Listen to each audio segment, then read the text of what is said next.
Hey guys, I'm Sarah. Every week I come through hundreds of DIY videos preparing projects for our weekly maker show, Make or Break. Along the way, I find some good projects and some great ones, and right now I'm going to share them with you. This is Sarah's Top 5 DIY Wall Art. Alright, let's get started with number 5. A few years back, April Wilkerson's friend had a baby, and she wanted to give her a homemade piece of art to hang in the nursery. She found these super cute and simple animal shapes online and used those as her template.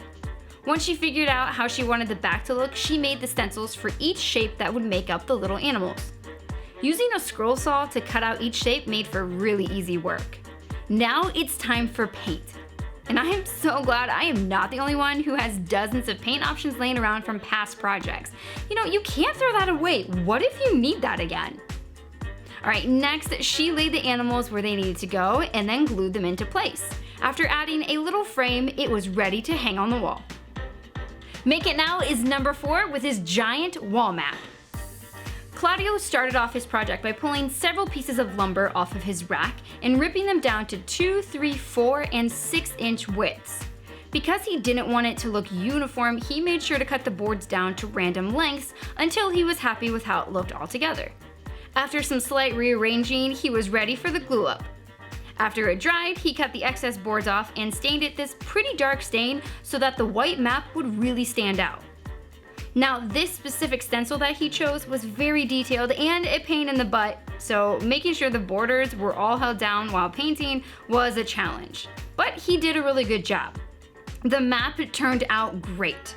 And the element of this project that I really love the most is that it's interactive. He has different colored nails for each country that he has been to, his wife has been to, and where they have been together. So with each new adventure, they will get to add to their wall art. Very cool, Claudio.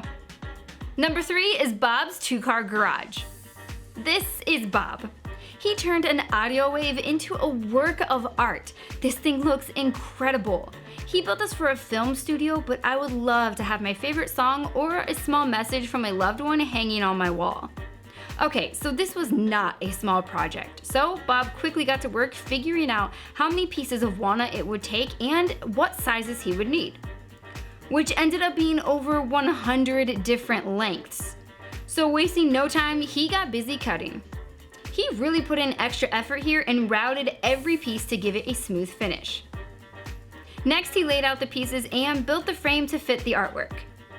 Once the frame was built, he used a couple washers to evenly space out the walnut slats and nailed them into place. He filled in the nail holes with custom colored putty to match the wood, and then backlit the wave with LEDs to really have it stand out from the wall. And this thing was ready to hang. Bob, this looks awesome. Number 2 is Living to DIY with Rachel Metz. Rachel wanted to make a geometric piece of wall art and used materials that you probably already have in your garage or your shop. Plus, the tools she used are pretty common. She started with a piece of plywood and cut it down to the size she wanted her art to be, and in this case, it ended up being 24 inches by 24 inches. Once she found the center point, she knew how long she needed to make each piece and got to work cutting them on the miter saw. When she started laying out her design, she decided she wanted the boards to be a little bit thinner, so she ripped them in half on her table saw. After sanding them down, she stained some of them and then painted the others, giving her 3 different colors to work with. Starting from the center point of the plywood, she built out her design, glued them into place, making sure to brad nail them down so they weren't going anywhere. She added some smaller boards around the edge for a frame, attached mounting hardware, and hung it up. Alright, last but not least is Jared and Cassie at number 1.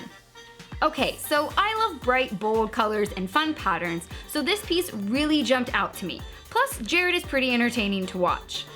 This project requires minimal tools, minimal supplies, but a whole lot of patience and basically 4 days of your life sanding. Jared really liked this type of art, but was taken back with how expensive it was, so he decided to make it for himself. He started by ripping down 2x6s and then cut them into 2-inch cubes with a 45-degree angle on one side. So many cuts. After that, it was time to sand and sand and sand some more. I am thankful he found a creative way to do this, but if you have a belt sander, that would make this go so much faster. Next, he torched every single piece, and once he had the layout he was looking for, it was time to handpick the pieces to spray paint. Jared glued it all together, flipped it over, and added some nails for extra strength. After adding some hanging hardware, this project was complete. Jared, you can just go ahead and ship that straight to my house. Thanks.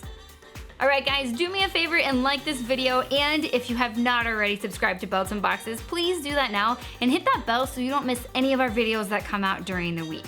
You can catch me every Friday at 5 p.m. for the next episode of Make or Break. We'll see you then.